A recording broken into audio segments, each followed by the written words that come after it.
मैं हूं रूपाली शर्मा। स्वागत है आपका टीवी 27 न्यूज में। इस वक्त की बड़ी खबर आ रही है जहां कांग्रेस की पूर्व अध्यक्ष सोनिया गांधी ने लेख के जरिए मोदी सरकार को घेरा है। सोनिया ने अपने लेख में लिखा है कि चुप्पी से देश की समस्याएं हल नहीं होंगी।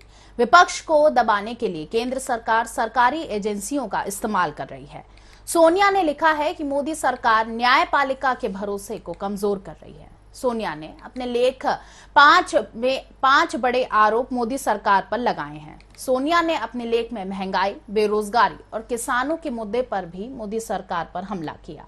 लोकसभा चुनाव में 1 साल का समय बचा है। ऐसे में सोनिया गांधी के इस लेख से कांग्रेस की रणनीति को समझा जा सकता है। सोनिया ने अपने पत्र में अडानी से लेकर महंगाई, बेरोजगारी, यहां तक कि बिल्किस बानो केस में दोषियों को बरी करने समेत उन सभी मुद्दों का जिक्र किया है जिस पर कांग्रेस लगातार मोदी सरकार को घेरती आई है। इसी को लेकर करेंगे चर्चा।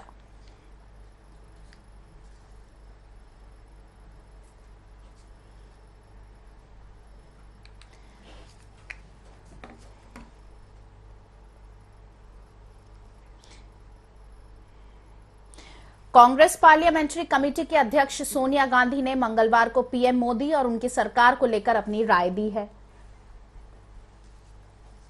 यहां पर कई मुद्दों पर उन्होंने चर्चा की है जिसमें महंगाई, बेरोजगारी से लेकर प्रधानमंत्री की कथनी और करनी में फर्क है। पीएम हमारे जायज सवालों पर चुप हैं। देश में नफरत और हिंसा का माहौल, इसे बीजेपी आरएसएस ने बढ़ावा दिया है। सरकार ने संसद में विपक्ष की आवाज दबाई है। सरकार ने सरकारी संस्थाओं का दुरुपयोग किया है, वो किसी से नहीं छिपा है। ऐसे कई मुद्दों पर सोनिया गांधी ने ये पत्र जारी किया है। सोनिया ने यह भी कहा है कि जबरदस्ती चुप कराना मुश्किलों का हल नहीं है। धार्मिक त्योहार दूसरों को धमकाने का मौका बन गए हैं। पीएम हिंसा को नजरअंदाज करते हुए नजर आ रहे हैं। सोनिया ने द हिंदू में लिखे आर्टिकल में सरकार पर संसद में विपक्ष की आवाज दबाने, एजेंसियों का दुरुपयोग, मीडिया की आजादी खत्म करना, देश में नफरत और हिंसा का माहौल बनाने के आरोप लगाए हैं।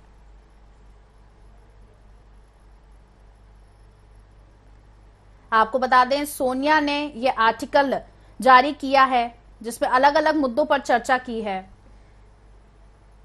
जिसमें उन्होंने सरकार ने संसद में विपक्ष की आवाज दबाई है यह भी लिखा है। उन्होंने कहा है कि सरकार के सामने मजबूत विपक्ष था जो अपने सवालों पर टिका हुआ था। इस वजह से नरेंद्र मोदी सरकार ने विपक्ष की आवाज दबाने के लिए ऐसे कदम उठाए हैं जो पहले कभी नहीं उठाए गए थे।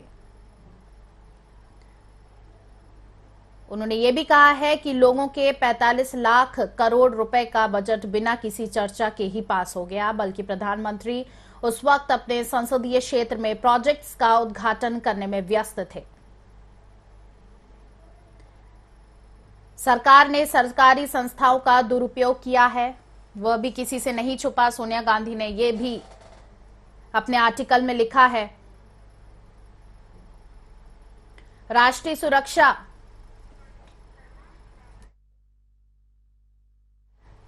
सुरक्षा के लिए बनाए गए कानूनों का जर्नलिस्ट, एक्टिविस्ट और थिंक टैंक्स के खिलाफ इस्तेमाल चौंकाने वाला था। अब इसी पर अधिक चर्चा करेंगे स्वदेश जी से, जो कि कांग्रेस प्रवक्ता हमारे साथ जुड़ गए हैं। स्वदेश जी, बहुत स्वागत है आपका टीवी 27 न्यूज में। जी बहुत बहुत धन्यवाद। जी, सोनिया गांधी ने यहाँ पर एक आर्टिकल जारी किया है जिस पर उन्होंने कई मुद्दों पर चर्चा की है। महंगाई हुई या बेरोजगारी हुई, अलग अलग मुद्दों पर चर्चा हुई है। क्या माना जाए, बड़े मुद्दों पर अगर कोई सवाल पूछा जाता है तो नरेंद्र मोदी चुप हो जाते हैं, क्या मतलब है इसका? देखिए, ये सरकार जब से माननीय मोदी जी मैदान में आए थे, 2014 की बात करूं, तभी से उन्होंने कहा था हमें कांग्रेस मुक्त भारत चाहिए, हमें विपक्ष मुक्त भारत चाहिए। ये हिटलर शाही है, ये फासिस्टवादिता है। वो फासिस्टवादी नीतियों को मोदी जी लगातार अपना रहे हैं। आपने देखा होगा, चाहे ईडी हो, सीबीआई हो, सबका दुरुपयोग हो रहा है, सब बदले की कार्रवाई से काम हो रहे हैं। जितने देश में ईडी के छापे पड़े हैं उनमें 95% विपक्ष के लोग हैं। अब आप कल्पना कीजिए, क्या विपक्ष ही भ्रष्ट हो सकती है? सत्ता दल के कोई व्यक्ति भ्रष्ट नहीं हो सकते क्या? आप बताइए, जब अडानी का नाम लेते हैं, 20,000 करोड़ ये संपत्ति किसकी है, पैसा किसका लगा है, आपका रिश्ता क्या कहलाता है? तो माननीय प्रधानमंत्री महोदय राहुल गांधी की सदस्यता आनंद फानंद में खत्म करवाने में लग जाते हैं। तो ये लोकतंत्र की हत्या कर किए जाने का षड्यंत्र लगातार किया जा रहा है। और रहा सवाल अभिव्यक्ति का, तो सोनिया जी ने जो लिखा है, तो अभिव्यक्ति की आजादी हमें संविधान देता है, और संविधान में कई रास्ते हैं। ये लेखनी अखबार में जाए, जिसे पत्रकारिता कह सकते हैं, ये भी एक माध्यम है, प्रजातंत्र का चौथा स्तंभ में आता है ये। अगर आप सदन में बोलने नहीं दोगे, आवाज बंद कर दोगे, माइक को म्यूट कर दोगे, सड़क पर आवाज उठाएं तो आप जेल में डालने का काम करोगे, लाठी चलाओगे, पुलिस लगा दोगे, तो हम लिख कर क्या करेंगे।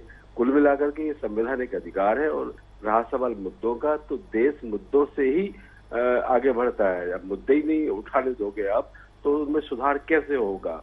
आज देश के हालात बद से बदतर जी, तो हो बिल्कुल चुके माना हैं। जाए कि कांग्रेस पार्टी को कानूनी कार्रवाई पर शक है और उनको ऐसा लगता है कि नरेंद्र मोदी के कारण ये आवाज दबाई जा रही है और संसदीय सदस्यता जो है वो खत्म करी गई।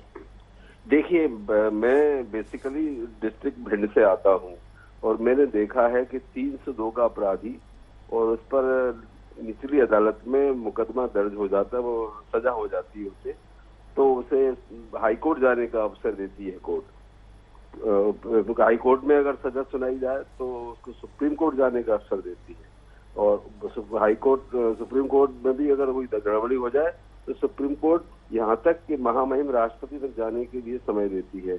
लेकिन माननीय मोदी जी इतने डरे हुए थे राहुल गांधी जी से कि ये भ्रष्टाचार की पोल खुल जाएगी, कि 24 घंटे के अंदर क्या लोकसभा सचिवालय को क्या आवश्यकता पड़ गई कि तो आनंद फानंद में आदेश जारी कर दिया कि सदस्यता खत्म। अरे ये क्या कोई बात हुई। जब 302 की इतनी ऐसी धारा होती है कि किसी पेड़ पर डाल दिया जाए तो पेड़ सूख जाता है, क्योंकि जी बिल्कुल। स्वदेश जी हमारे साथ चर्चा करने के लिए पंकज चतुर्वेदी जी, जो कि बीजेपी प्रवक्ता है, वो भी जुड़ गए हैं। सवाल आपसे भी लेंगे। पंकज जी, आपसे पहला सवाल लेना चाहूंगी, जहां पर सोनिया गांधी ने यहां पर लेख लिखे हैं और कई मुद्दों पर चर्चा की है। मोदी जी पर, प्रधानमंत्री मोदी पर कई तरीके के यहां पर एलिगेशंस लगे हैं, जिसमें सोनिया गांधी ने लिखा है कि आवाज दबाई जा रही है। क्या कहना चाहेंगे इस पर? देखिए, जिस प्रकार का आरोप लगाने का काम व्यक्तिगत द्वेष भावना के साथ माननीय प्रधानमंत्री जी के प्रति कांग्रेस पार्टी, विशेषकर फिरोज गांधी जी का परिवार, सोनिया जी, राहुल जी और प्रियंका जी कर रहे हो, सबके सामने ये 2014 से लेकर अब तक जिस प्रकार की प्रगति भारत की, उसको कांग्रेस के लोग बचा नहीं पा रहे, क्योंकि 60-65 साल में उन्होंने क्या किया सबके सामने। अभी हमारे मित्र कह रहे थे कि लोकसभा सचिवालय को क्या जल्दी पड़ी थी। अरे भाई साहब, लोकसभा सचिवालय तो कुछ नहीं करता। यदि कोई भी न्यायालय जनप्रतिनिधि के जिस कानून में राहुल गांधी जी को 2 साल की सजा सुनाई, तो लोकसभा हो या विधानसभा, वो उस आदेश की पुष्टि करते हैं बस, और परिपत्र जारी करते हैं। वो वैधानिक प्रक्रिया का हिस्सा है जी। वो लोकसभा लेकिन पंकज जी, सोनिया गांधी ने अपने लेख में ये भी लिखा है कि 95% से ज्यादा केसेस जो है वो विपक्ष के ऊपर ही क्यों है? देखिए, मुझे लगता है कि ये देश की न्यायपालिका पर सवाल उठाने का जो काम कांग्रेस पार्टी कर रही है वो नहीं करना चाहिए। राहुल गांधी जी नेशनल हेराल्ड के भ्रष्टाचार केस में जब ईडी के सामने जाते हैं तो पूरे कांग्रेस के नेता जाते हैं। यहाँ इस सूरत के इस कोर्ट में जब जाते हैं तो 3 मुख्यमंत्री कांग्रेस के नेता जाते हैं। तो न्यायपालिका पर आरोप लगाना कांग्रेस कम से कम बंद करे। ये न्याय की व्यवस्था पर जाए ना, वहां प्रमाण लेकर आए। जो आरोप प्रधानमंत्री जी पर लगाते हैं, जनता के बीच अगर क्यों नहीं जाते? क्योंकि जनता के बीच जाते हैं, जनता जानती है कि झूठा आरोप लगाते हैं। इसलिए जब भी चुनाव का अवसर आता है, तो 2014 का चुनाव हो, 19 का चुनाव, आप देखिए पिछले 50 चुनाव में से यदि कांग्रेस पार्टी 41 चुनाव हार जाए, विधानसभाओं के, लोकसभाओं के, में नगर निगम नगर पालिका चुनाव की तो बात ही नहीं करता। तो जो पार्टी लगभग 80% चुनाव हार रही हो, जिसके सारे आरोप निराधार हो, असल में समस्या सिर्फ ये है कि जिस प्रकार परिवारवाद के खिलाफ प्रधानमंत्री नरेंद्र मोदी जी की मुहिम है, जिस प्रकार गरीब को आगे बढ़ाने की मुहिम प्रधानमंत्री जी की, जिस प्रकार भारत को आगे लेकर जाने की मुहिम है, आज भारत की स्थिति आप देखिए कि यदि रूस यूक्रेन का युद्ध होता है तो तारीफ की जाती है नरेंद्र मोदी जी की। निर्यात के मामले पर, अर्थव्यवस्था के मामले पर, कोरोना के बाद, कोरोना की स्थिति में, हर मामले पर भारत आगे है। और कांग्रेस को, लोगों को, जो भारत को की जनता को ऐसा समझते थे जी, आप मैं सुनना चाहूंगी फिर से, आपने क्या कहा? कोरोना के मामले में भारत आगे है? मैंने कहा कोरोना काल में और कोरोना काल के बाद भी देश की जिस प्रकार की प्रगति है वो कांग्रेस के लोगों को हजम नहीं हो रही। और कांग्रेस का विशेषकर फिरोज गांधी का कोरोना की तो बात ही न करो VIP ट्रीटमेंट मिले।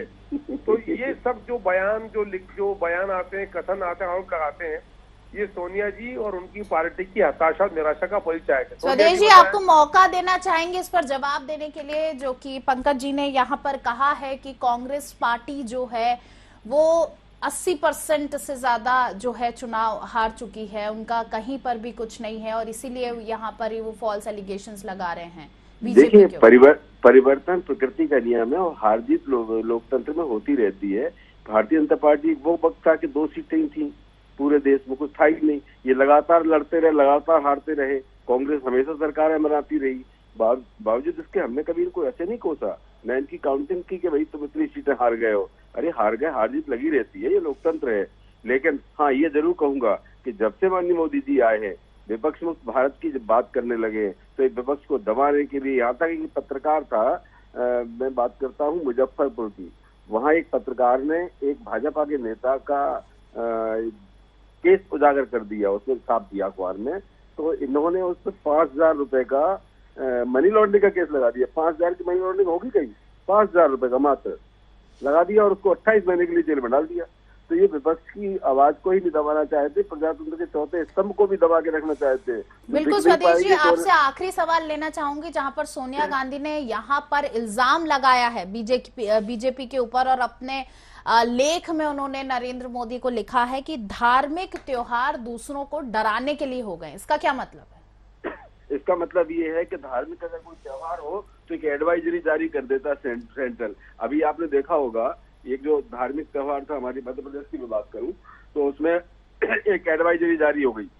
नवरात्रि थी ना, नौ दुर्गा, आपको याद होगा, एक वो जारी हो गई कि वहां से जब जुलूस निकलेगा, हनुमान जयंती के दिन एडवाइजरी जारी हो गई केंद्र से कि विशेष सुरक्षा इंतजाम किए जाए। जब मध्य प्रदेश में भोपाल एक गंगा जमनी तहजीब का सबसे बड़ा जीता जागता उदाहरण है, भोपाल, इस भोपाल में कभी उपद्रव इस तरह की नहीं हो सकते, सब आपस में मिलजुल के साथ रहते हैं। नरोत्तम मिश्रा जी अवतार कराते हैं मुसलमानों के साथ। कल वीडियो और टीवी न्यूज हमने देखी है, जब भाजपा के नेता है, कद्दावर नेता है, गृह मंत्री है मध्य प्रदेश भाजपा के, वो रोजा अवतार कराते हैं, तब तो ना कोई दिक्कत होती नहीं है। लेकिन जब देखते हैं कि रमजान के महीने में अगर हनुमान जयंती पड़ रही है तो एडवाइजरी जारी कर देते हैं, विशेष सुरक्षा के इंतजाम किए जाए। अरे भाई, इतना ही आपकी एडवाइजरी पर भरोसा था तो आप बताइए पुलवामा हमला कैसे हो गया, इसको खबर नहीं लग पाई आपको?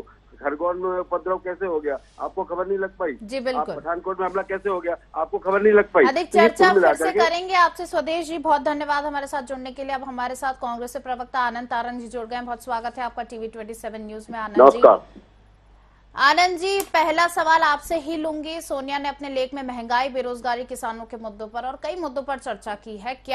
किस तरीके से देखते हैं इस लेख को आप?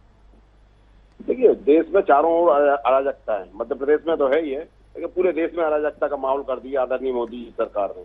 किस तरह से अडानी वाले मामले में कोई उसको कितना बचाव कर रही है सरकार, बड़ी शर्मनाक।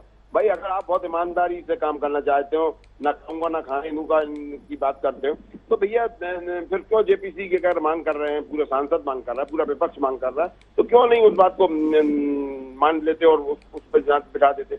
इसका मतलब ये क्या आप कहीं ना कहीं दाग है इन सब चीजों में। तो ये अगर सोनिया जी ने कोई बात बोली है तो निश्चित रूप से उन्होंने सही बात बोली। सोनिया जी उस परिवार की है जिसने इस देश की बलि वेदी पर अपने दो परिवारजनों को बलिदान किया। वो उस परिवार के हैं जिनका पूरी विरासत देश की आजादी से जुड़ी हुई है। और ये जो सामने आज हमारे सामने शक्तियां हैं, वो सब वो शक्तियां हैं जिनने हमेशा देश की मुखबरी में भाग लिया, जो स्वतंत्रता संग्राम सेनानियों को सूली पे चलाने का काम करवाया जिस विरासत में। तो अगर सोनिया गांधी जी ने चिट्ठी लिखी है या कोई बात बोली है तो निश्चित रूप से वो एक मील का पत्थर साबित है। उन्होंने बहुत गंभीरता के साथ। लेकिन सोनिया गांधी ने ये भी कहा है कि धार्मिक त्योहारों में दंगों को बढ़ाया जाता है, लेकिन सबसे ज्यादा देखा जाए तो बीजेपी भी ऐसी पार्टी है जो सबसे ज्यादा धर्म को मानती है। जय श्री राम के नारे वही लेकर आई थी देश में, तो फिर ऐसे कैसे कहा जा सकता है कि वो दंगों को बढ़ावा दे रहे हैं? आप देखिए, अभी हनुमान जयंती के दिन, आप सुनिए, हनुमान जयंती के दिन जब प्रशासन ने जुलूस के ऊपर ये प्रतिबंधित किया था कि आप जो डीजे बजाएं उसका एक पैरामीटर लिमिटेड होने चाहिए। आपने देखा होगा कि अभी केस रजिस्टर्ड हुए हैं क्यों हुए? क्योंकि कहीं ना कहीं सरकार का बढ़ावा है ऐसे लोगों के लिए। भाई अगर सरकार का प्राश्रय होता कहीं ना कहीं से जिस तरह से जो माहौल क्रिएट किया गया था कि पूरा प्रशासन घबराया हुआ था, दबा हुआ था। जी पंकज जी क्या कहना चाहेंगे इस पर? देखिए, हेलो, मैं तो ये आग्रह करूंगा कि अभी हनुमान जी आनंद जी आएंगे आपके पास पूरे वापस। मध्य प्रदेश, मेरी आवाज आ रही है आपको? जी जी बोलिए बोलिए पंकज जी। मैं आग्रह कर रहा हूँ कि अभी हनुमान जयंती के जुलूस पर पूरे मध्य प्रदेश में हमारे मुस्लिम भाइयों ने जुलूस का जगह जगह स्वागत किया। मैं भोपाल से बोला और मैं सिर्फ ये निवेदन कर रहा हूँ, यहाँ पर सीधा इल्जाम पंकज जी बीजेपी के ऊपर है कि उन्होंने ही बढ़ावा दिया था इस पूरे मुद्दे को। किस मुद्दे को? हनुमान जयंती की जो बात कही आनंद जी ने अभी, जहां पर ये पूरा मुद्दा हुआ था और उनको सपोर्ट किया था बीजेपी ने पूरा। देखिए, भारतीय जनता दंगों पार्टी को बढ़ावा देने में पूरा बीजेपी के ही हाथ है, ये आनंद जी यहाँ पर कह रहे हैं। भारतीय जनता पार्टी का संदेश स्पष्ट है, सबका साथ, सबका विकास, सबका विश्वास और सबका प्रयास। और भारतीय जनता पार्टी तुष्टीकरण की नहीं, संतुष्टीकरण की राजनीति करती है, जनसेवा की राजनीति करती है। और इसीलिए मैं तो कह रहा हूँ कि 2014 में मोदी जी की सरकार आने के बाद देश भर में दंगों का ग्राफ, और 18 साल से मध्य प्रदेश में बीजेपी की सरकार और दंगों की स्थिति देख लीजिए, और कांग्रेस के 60-65 साल की स्थिति देख लीजिए। दंगे करने का गंदी सोच, दंगे की गंदी सोच कांग्रेस पार्टी की उपज। कमलनाथ जी कहते हैं अभी रोजा अफ्तार के कार्यक्रम में गए तो देखना भैया दंगे हो रहे हैं, क्यों बात करते हैं? कमलनाथ जी मुस्लिम धर्म के लोगों से बोलते हैं कि अपने मतदान केंद्र पर 90% बूथ हो, सरकार में आएंगे देख लेंगे उन लोगों को। किनको देखोगे कमलनाथ जी? तो ये धर्म के आधार पर सस्ती और घटिया राजनीति कांग्रेस पार्टी का चरित्र है, और जिसको देश ने लंबे समय तक भुगता है। हम तो कहते हैं सकल भारतीय एक, वसुधैव कुटुंबकम, पूरी धरा हमारा परिवार है। जी आनंद जी, धर्म के साथ गंदी राजनीति कांग्रेस करती है। देखिए, कांग्रेस हमेशा सर्वधर्म संवाद की बात करती है। कांग्रेस हमेशा हर धर्म का सम्मान करती है, कोई भी हो, चाहे हिंदू हो, मुस्लिम हो, सिख हो, ईसाई हो, बौद्ध हो, जैन हो, पारसी हो, कोई भी बात। और हम तो सबसे पहले इन सब चीजों को तो मानते ही हैं, लेकिन इसके साथ हम देश के अंतिम व्यक्ति जो कि आखिरी कोने पे खड़ा हो, उस व्यक्ति के विकास की बात करते हैं, उसको मुख्य धारा में शामिल करने की बात करते हैं। तो कांग्रेस का तो ये चरित्र रहा। कांग्रेस ने हमेशा देश के विकास की बात की है। आपने देखा होगा जब देश आजाद हुआ था तो सुई से लेकर हवाई जहाज तक की, जब हमारे पास खाने के लिए कपड़े, खाने के लिए अन्न नहीं था, पहनने के लिए कपड़े नहीं थे, रहने के लिए मकान नहीं थे, तब हमारे प्रथम प्रधानमंत्री जवाहरलाल नेहरू ने सुई से लेकर हवाई जहाज तक की परिकल्पना की थी। तो ये कांग्रेस का तो ये चरित्र है कि हमेशा विकास की बात करती है। लेकिन जो सॉफ्ट कॉर्नर से, सॉफ्ट रास्ते से जो सत्ता के शिखर पर आए, वो जानते कि किस तरह सत्ता प्राप्त की जाती। और ये तो 24 घंटे 7 दिन और 365 दिन चुनावी माहौल में रहते हैं। तो ये विकास से दिन का कोई नाता ही नहीं है। ये तो विनाशकारी लोग हैं, विनाश के अलावा इनके पास कोई नहीं है। और अगर ये बोलते हैं कि मैं ना खाऊंगा ना खाने दूंगा, तो क्यों नहीं जेपीसी की जो मांग है उसके ऊपर क्यों नहीं कार्रवाई करते? क्यों नहीं अडानी के ऊपर कार्रवाई नहीं करते? क्यों इस तरह का माहौल देश में क्रिएट कर रखा है? पंकज जी, क्यों अडानी पर कोई कार्रवाई नहीं हो रही है? पंकज जी, अडानी पर कोई कार्रवाई क्यों नहीं हो रही है? अडानी ग्रुप का देश का सबसे बड़ा निवेश राजस्थान में 60,000 करोड़ का, दूसरे नंबर का निवेश 11,000 करोड़ का छत्तीसगढ़ में। दोनों जगह कांग्रेस पार्टी की सरकार है। यदि राहुल गांधी और कांग्रेस की नजरों में अडानी समूह इस प्रकार की भ्रष्टाचार कर रहा जैसा राहुल गांधी सोचते हैं, तो छत्तीसगढ़ में 11,000 करोड़ का निवेश क्यों कराया, राजस्थान में क्यों कराया? वहां तो कांग्रेस के मुख्यमंत्री हैं, वो सब जानते हैं कि राहुल गांधी पाखंड कर रहे हैं। आज अडानी समूह ने स्पष्ट कहा कि जिस 20,000 करोड़ की राहुल गांधी की बात करते हैं, उन्होंने 23,000 करोड़ के अपने शेयर बेचे, स्पष्ट है। तो मुझे लगता है कि किसी व्यापारिक घराने के आधार पर भाजपा पर दोष लगाना, ये राहुल गांधी की अपरिपक्व राजनीति का प्रमाण है। निवेश कह रहे हैं यहाँ पर कि राजस्थान में है। देखिए, बात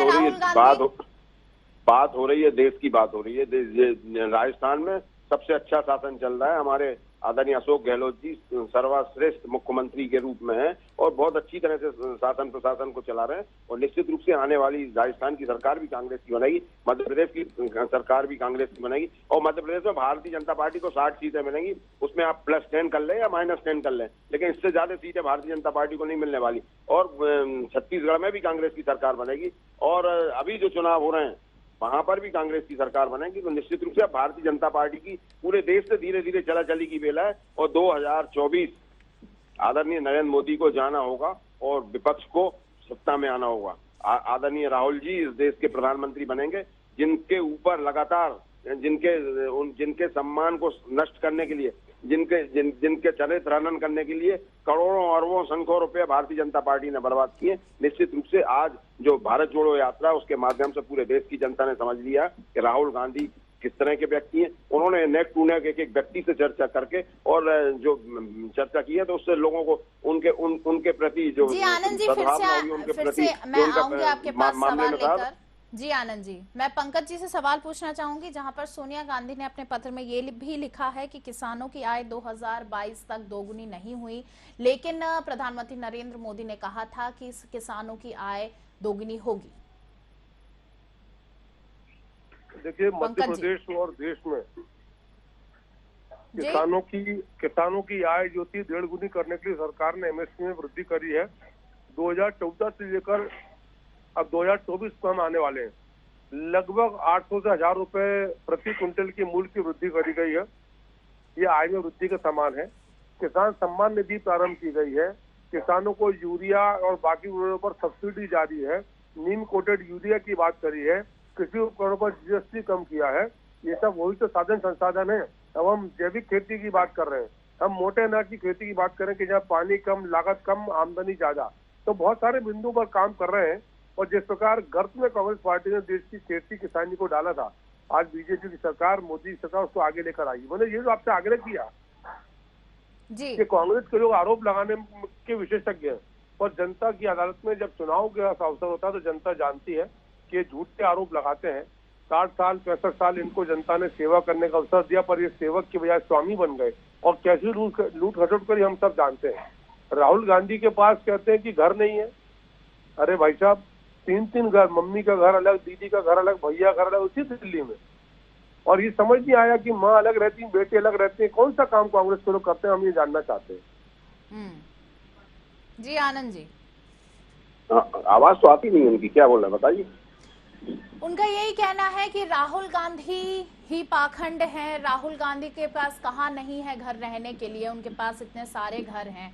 और ये जितने भी यहाँ पर दोष लगाए जा रहे हैं, जितने भी यहाँ पर एलिगेशंस लगाए जा रहे हैं बीजेपी के ऊपर, वो सारे गलत है। किसानों को जो है सब्सिडी भी दी जा रही है, जैसे कि मैंने सवाल पूछा था कि किसानों की आय 2022 तक दोगुनी नहीं हुई है, इस पर उन्होंने जवाब दिया है। देखिए, एक बात बताइए, अगर किसानों की आय 2 गुनी हो गई होती तो किसान क्या 1 साल तक धरने पे बैठे रहते? पूरे देश का किसान वहां बैठा था दिल्ली में।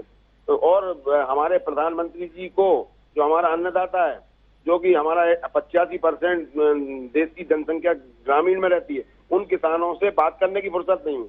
जिस किसान ने इन्हें वोट दिया उसके साथ ये व्यवहार कर रहे हैं, जबकि उसके साथ ये व्यवहार कर सकते हैं जो हमारा अन्नदाता है, तो पूरे देश के साथ इनका क्या व्यवहार होगा? ये बड़ी जी, बीच में आपको रोकना चाहूंगी, यहाँ पर पूछना चाहूंगी कि कर्ज माफी की अगर बात करें, मध्य प्रदेश की अगर बात करें, तो कमलनाथ की सरकार में कमलनाथ ने कहा था कि वो कर्ज माफी करेंगे, लेकिन 15 महीने की सरकार में कर्ज माफी नहीं हुई थी। बीजेपी में चले गए तो ये सब बातें आने लगी नहीं।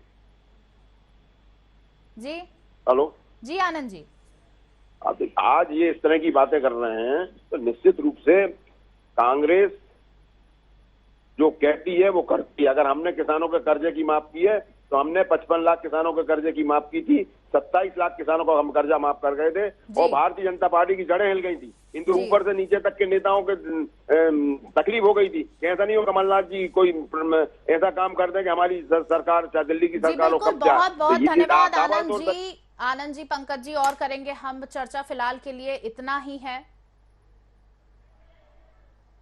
और मोदी सरकार और लेख के ऊपर आज हमने चर्चा करी, जहां पर सोनिया गांधी ने पत्र के जरिए यहां पर कई तरीके की बातें कही है। बेरोजगारी, महंगाई से लेकर किसान के मुद्दों पर बात करी, विपक्ष की आवाज को दबाने की बात करी है।